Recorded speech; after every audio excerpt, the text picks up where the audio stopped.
Hi, I'm Tom Scioli, author of Jack Kirby, The Epic Life of the King of Comics. I Am Stan, a graphic biography of the legendary Stan Lee, and Jack Kirby's Star Warriors, The Adventures of Adam Starr and the Solar Legion. I'm Matt Zeoli. And I'm really into long titles.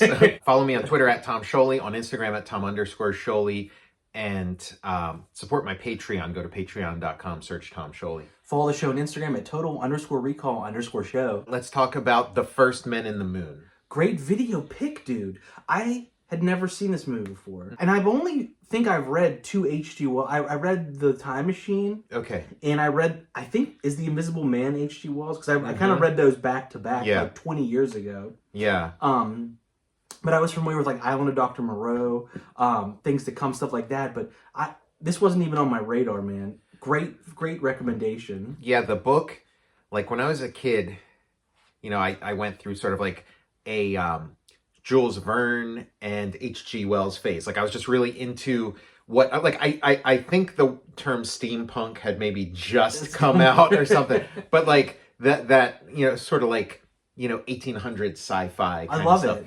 And so I was into those. And I was kind of disappointed by the First Men in the Moon book, because it was like the way they got to the moon, it wasn't like in a rocket that had propulsion. Like it was, you know, I mean, it was a very interesting thing, but it was just kind of like, you know, like, it's like I couldn't buy the thing of like cavorite and that you can like use this, that it like cuts off the force of gravity and you know, like that.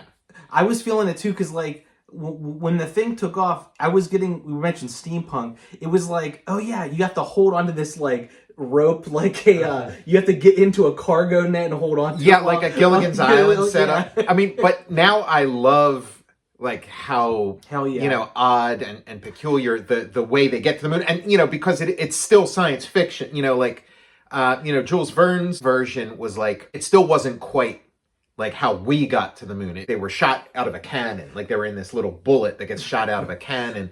So it's kind of like the rocket. It would be like if the rocket were on Earth and you were just like, you were sitting like in the back of the rocket and were just blasted out to the moon. We should do like a triple feature. It's like this, Capricorn 1. It's like Kubrick films the 1866. Well, I was watching that early like silent one, because that's also on HBO. Is that called like A Trip to the Moon? A Trip to the Moon. That's based on the Jules Verne story, and I was watching that too. And you know, so that can be part of our film festival.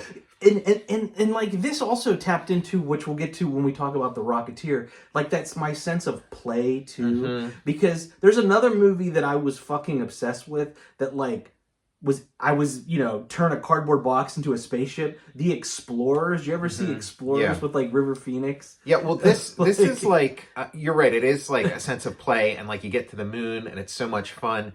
And it's also like it's a Ray Harryhausen thing. It's got like Ray Harryhausen effects in it. So like we've talked about the Sinbad movies, and then you know, the other one. Well, this is a Jules Verne, but like Journey to the Center of the Earth. You know, like it's got like that kind of feel to, like it's such a like golden age. It's kind of like a golden age within a golden age, because you have like that golden age of like 1800s science fiction of like H.G. Wells and stuff, and then you have like the golden age of like the 50s and 60s where they're making like movies of this stuff. It's a movie adaptation of H.G. Wells' The First Men on the Moon, and it's made in like I think like the late 50s or early 60s or something.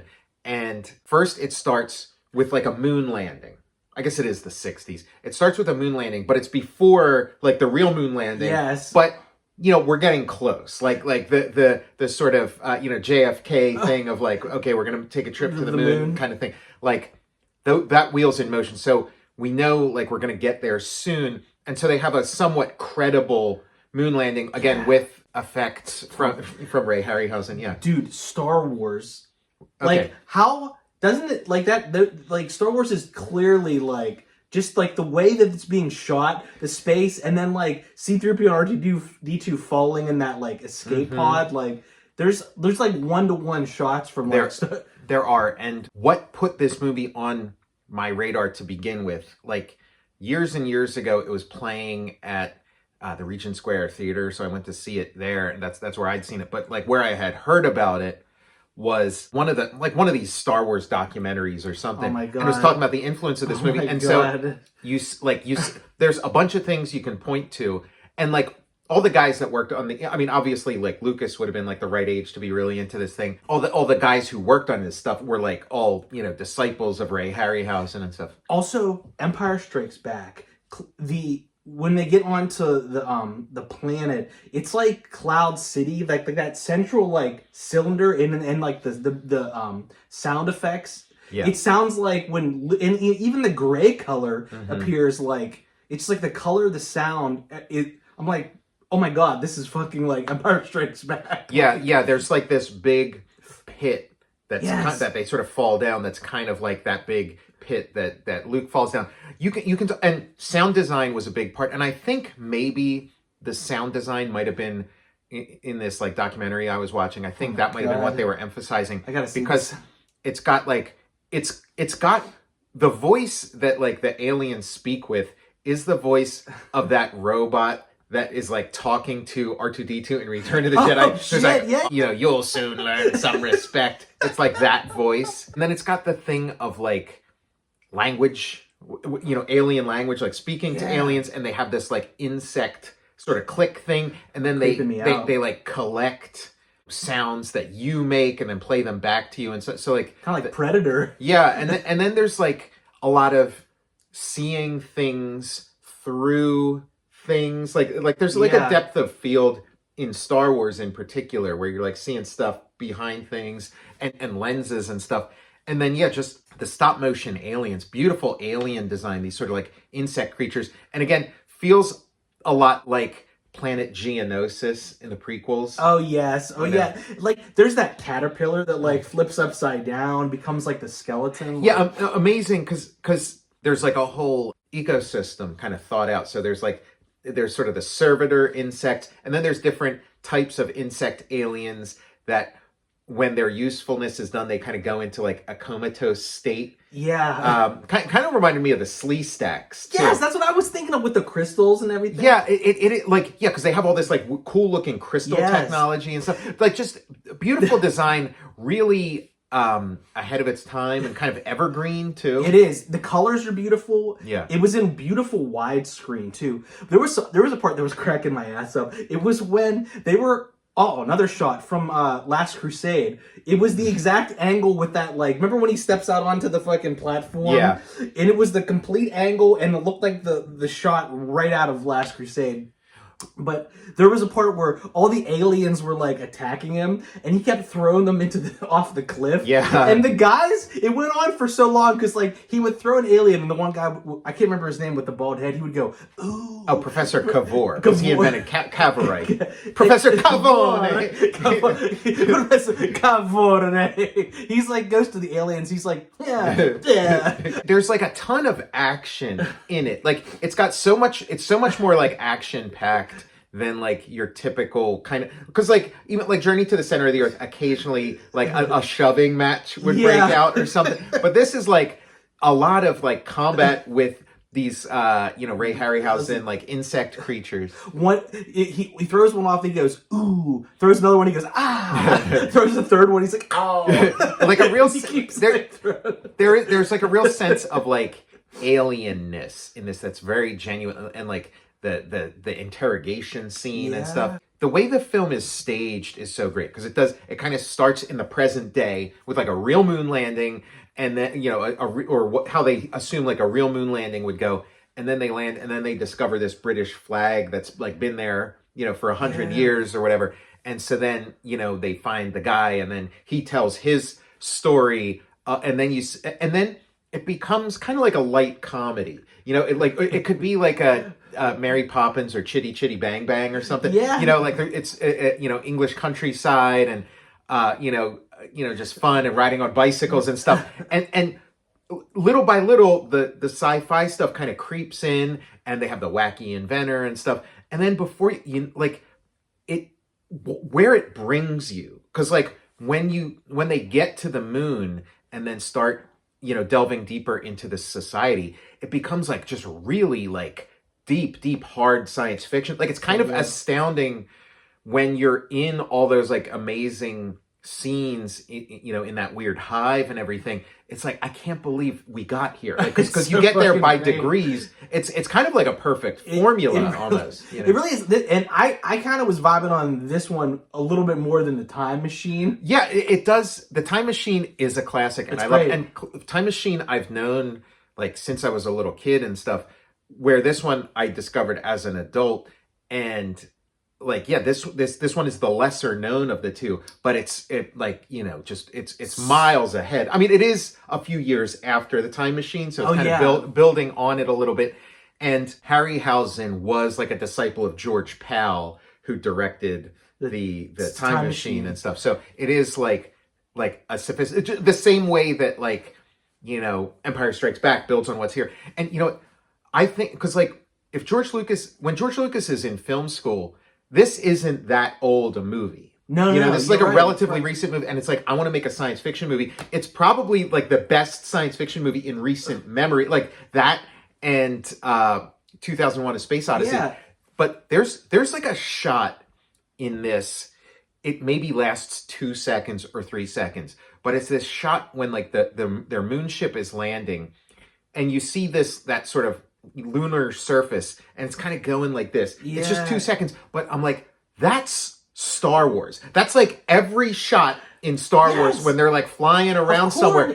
Like that, because you get, and again, it's, most movies like in the 50s and stuff, it's like, or the 60s or whatever, the camera's just kind of, especially like a special effects movie, the camera's just kind of sitting there still, so that all the compositing and stuff, but there's like all this like motion, and I'm sure like Lucas is like, okay, I want to make a whole movie that's just that one shot. Oh, of course. Like the space stuff. If you had showed me a still and be like, this is from the A New Hope, I would have bought it. Right. And even the stuff when like they're taking off of the plane, of like busting out, it was like, oh yeah, this looks like the asteroid scene from like Empire Strikes Back. That's what it looked. That's what that shot looked like. It looked like that. Yeah. And even like, there's all the light comedy and stuff, but when the ship finally like explodes out of that barn or whatever, like for the launch, it's kind of like Wizard of Oz, or like we're not in Kansas anymore. Like it is kind of like there's two movies going on, and the first one is very engaging and kind of meets you where you're at, and then the second half takes you into this like other world. And like I saw it with my wife, that first time, years ago, and it was like a really great date movie because like that kind of like hooked her. Like she was hooked from Jump Street. Yeah. And because she doesn't have as much taste for like the sci-fi kind of stuff, but it was interesting to me, some of the stuff where it's like she goes with them on the mission, and then they get to the moon, and then they're like, "Oh, we only have 2 spacesuits, so you're staying in there." And by the way, there's a stove and there's a hot plate. Yeah, there better be dinner waiting for us when we get back. And I was trying because my underwear better be starched. We get back. Space starch. Journey to the center of the Earth kind of has that to an extent too, because like.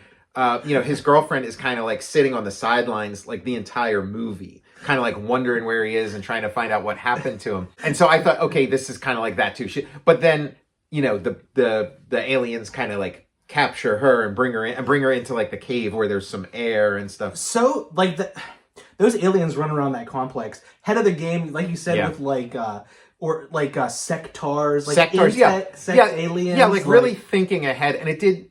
Like, again, it made me think of, like... Krull? Yeah, Krull, Star Wars. Yeah, the architecture was very much like Krull. It also made me think of, like, Jack Kirby, because in the 60s, he did a Tales of Asgard story where there's, like, this whole insect community that shows up.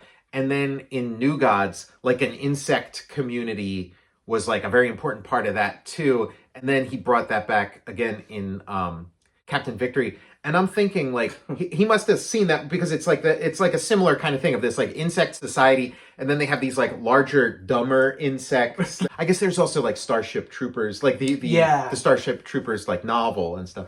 I still have to read that. I haven't read that one. What the cover Starship Troopers? Yeah, because that has like a similar thing of like, you know, they have like their sort of beasts of burden, which are like those like you know, larger like larva bugs. Just great effects, like so beautiful to look at. And I think it said it's going to be like leaving Tubi in like a few days or something. So great catch. I kind of want to watch it one more time and just kind of fast forward to, because when the alien stuff starts, it just goes and goes and goes, and it's so amazing. And you're right too. Like same with the Time Machine. Like they both kind of like start out in like beautiful, like domesticated, like lush sets. like sets, and then it like just it by like degrees like slips into like hardest science fiction. Yeah, real cozy too. Like with Time Machine, it starts out they're like making this meal. They have this like they're getting together for dinner, and it's like, ooh, you know, that looks good. And then at the end of the Time Machine, like the cozy snow, it's snowing and stuff. And then I gotta say, am I losing my mind? One of the actors in the Time Machine, we'll get to it, sounds like Scrooge McDuck. Yeah, I think it is. It's Wilbur from Mr. Ed. Amazing, holy shit! And I think he was Scrooge McDuck also, because he's doing like a brogue in Time Machine also. So much fun, and again, like watching Flash Gordon movies and stuff. Like I'm seeing it all, you know, how all this stuff's connected. And the Flash Gordon movies, like it has like the kind of action like the Flash Gordon movies, like, because I wasn't expecting like the one guy to become kind of an action hero, but he really does become like an action hero. And even where he's like he's gonna bust Cavor out of there, you know, he's like this Cavor. Watching this one, I can't remember what I saw, but it was like some like screenwriter guy. I can't remember his name, but he was talking about like a movie that he sold or something, and in the beginning he's like, imagine a barn where a spaceship blows out of the barn, and now that I saw this, I'm like, well, you got it from First Men in the Moon. Yeah, like the framing sequence of having it begin with like sort of like a modern moon landing, that was kind of like a way to modernize this like story from the 1800s. So like obviously that wasn't part of, you know, HBO. Yeah, Tom, I couldn't have like watched a better flick. This what a pick, man. Yeah, I'm glad because it was like I saw Time Machine on HBO, and so I was watching that, and then after I finished it, like I wanted more, and I thought, oh, I wonder if First Men in the Moon is anywhere, and then I saw it was on Tubi, and it was my second time seeing the movie. You know? It was my first. We had a similar experience with Journey to the Center of the Earth, where you could feel like a lot of like Indiana Jones stuff. Yes. And with this one, it's like, yeah, you're feeling a lot of there's such a Star Wars vibe, and whoever it was, I need to track down that documentary, but whoever it was that kind of pinpointed that, or maybe it was one of the guys who worked on Star Wars saying like, oh, I was super inspired by, you know, First Men in the Moon. There's Bespin Cloud City. It's the sound. It's like, the alien. Yeah, the sound design, the aliens, the sounds the aliens make, the technology, and especially more so.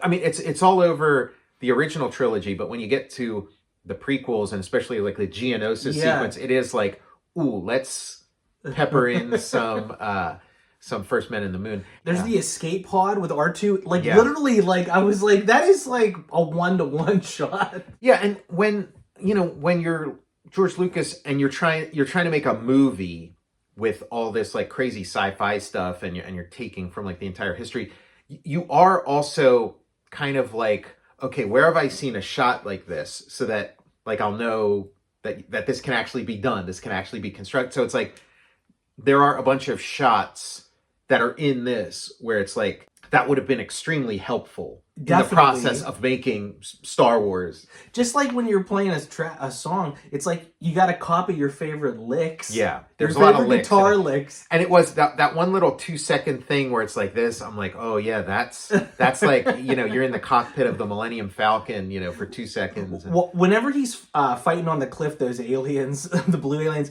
keep your eye out for the Last Crusade shot. Yeah, it's literally the same angle, same looking set. Mm-hmm. Like I was like, oh my god.